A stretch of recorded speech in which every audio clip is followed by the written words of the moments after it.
सबसे ज़्यादा जो डेथ्स होती हैं, अमवात होती हैं, वो दिल की हार्ट अटैक की वजह से होती हैं। दिल का अटैक जो पड़ता है, दिल का दौरा पड़ता है, उसकी वजह से होती है। और इस वीडियो के एंड में कुछ 8-9 आपको ऐसी चीज़ें बताऊंगा जिसको आप प्रिवेंट कर सकते हैं, रोक सकते हैं। क्योंकि ये सब लिंक्ड है आपकी शरियानों से, आर्टरी से।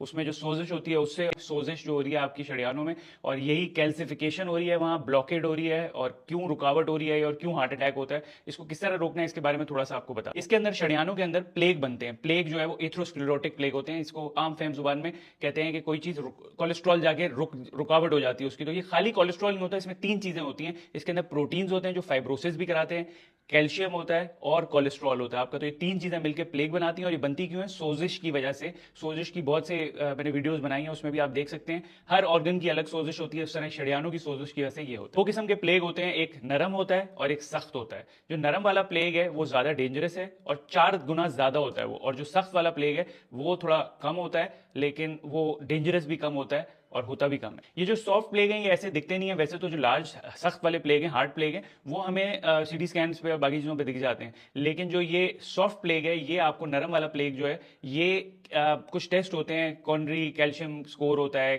CAC स्कोर होता है, इन स्कोर से पता लगता है। और इन स्कोर को आप निकालते हैं तो पता लगता है कि आपके शरियानों में कितने % चांस है कि आपको ये प्लेग हो रहे हैं। तो लिपिड प्रोफाइल कराते हैं, बड़ी इंपॉर्टेंट है। उसमें खाली कोलेस्ट्रॉल देख लेते हैं। खाली कोलेस्ट्रॉल नहीं देखना आपने, LDL देखना है, जो खतरनाक कोलेस्ट्रॉल है। वो 2 किस्म के होते हैं, एक पैथोजेनिक होता है, एक नॉन पैथोजेनिक होता है। छोटा होता है वो पैथोजेनिक होता है, वो खतरनाक होता है। जो बड़ा वाला होता है वो नॉन पैथोजेनिक होता है, वो इतना ज्यादा खतरनाक नहीं होता। लेकिन ये LDL बड़ा इंपॉर्टेंट है, क्यों? इसके रेशियोज निकालते हैं और इससे भी पता चलता है कि आपके शरियानों में कितनी कैल्सिफिकेशन और कितनी रुकावट है। चीज होती है ग्लाइकेशन, उसमें जो शुगर और प्रोटीन है ना, वो मिल जाते हैं आपस में, और फिर वो भी आपकी सोजिश और इन्फ्लेमेशन कराती है शरियानों। एक अल्ट्रासाउंड डॉपलर होता है, यहाँ पे हम प्रोब रखते हैं और डॉपलर अल्ट्रासाउंड कराते हैं। उसमें हम शरियानों को देखते हैं कि उसमें कितनी कैल्सिफिकेशन है। ये भी तकरीबन 99% सेंसिटिव होता है, लेकिन ये बड़े और हार्ड वाले जो प्लेग हैं उनको पिक करते हैं। HDL जो है वो एक और टेस्ट होता है आपकी लिपिड प्रोफाइल के अंदर। HDL जो है वो अच्छा कोलेस्ट्रॉल है और वो ज्यादा होना चाहिए, क्योंकि ये आपकी शरियानों को साफ करने में मदद करता है। और जो बुरा LDL है उसको भी कम करता है। एक और चीज होती है ट्राइग्लिसराइड्स, उस पर भी नजर रखने की जरूरत होती है, क्योंकि ट्राइग्लिसराइड्स वो चीजें जो आप खा रहे हैं, जो आप कार्बोहाइड्रेट खा रहे हैं, वो सेहत के लिए अच्छा नहीं है। कुछ टेस्ट होते हैं जो कि आपको ये प्लेग्स के बारे में बताता है। लाइपोप्रोटीन इंसुलिन रेजिस्टेंस, ये बड़ा इंपॉर्टेंट टेस्ट होता है। ये बताता है कि शरियानों में प्लेग्स बन रहे हैं या नहीं बन रहे। अब मैं आपको वो न्यूट्रिएंट्स बताऊंगा जिससे आप ये शरियानों की सोजिश और ये जो प्लेग्स बन रहे हैं इसको कैसे रोकें। इग्नोजिनॉल, ये जो पाइन के दरख्त होते हैं जो अक्सर हमने मरी में भी देखे हैं, उन दरख्तों का जो जड़ होती है, जो दरख्त का मेन बेस होता है ना, उसको निकाला जाता है, उससे ये एक्सट्रैक्ट निकाला जाता है। 150 ग्राम आप अगर ये रोजाना लें तो ये सोजिश और ये जितने भी आपके प्लेग्स बन रहे हैं इसको रोकने में बहुत मदद करता है। और ये जो है, जो नरम प्लेग है ना, उसको सख्त प्लेग में करने में कन्वर्ट मदद करता है, जो कि सेहत के लिए इतना ज्यादा बुरा नहीं है। गुटकोला का एक प्लांट होता है, वो आप एक्सट्रैक्ट होता है, उसका निकाला जाए, वो भी इसमें कमी करने में बहुत मदद करता है आपके एथ्रोस्क्लेरोसिस। मैंने आपको ऊपर बताया था पाइकोजिनॉल, उसको भी जो है ये एनहेंस करता है, उसको भी जरा इंप्रूव करता है। तीसरी चीज और सबसे इंपॉर्टेंट, विटामिन K2। लोग बोलते हैं कि जी हमें आप ऐसी चीजें बताएं जो हम ले सकें, इजी एक्सेस हो। विटामिन K2 इजी है। देसी जो चीजें हैं उसको विटामिन K2 कहते हैं। कि जो आप देसी मुर्गी और बकरा और बाकी चीजें खाते हैं, उनसे ये होता है कि वो ग्रास फेड हो, वो घास खाने वाले जानवर हो, तो ग्रेन ना खाएं, घास खाएं।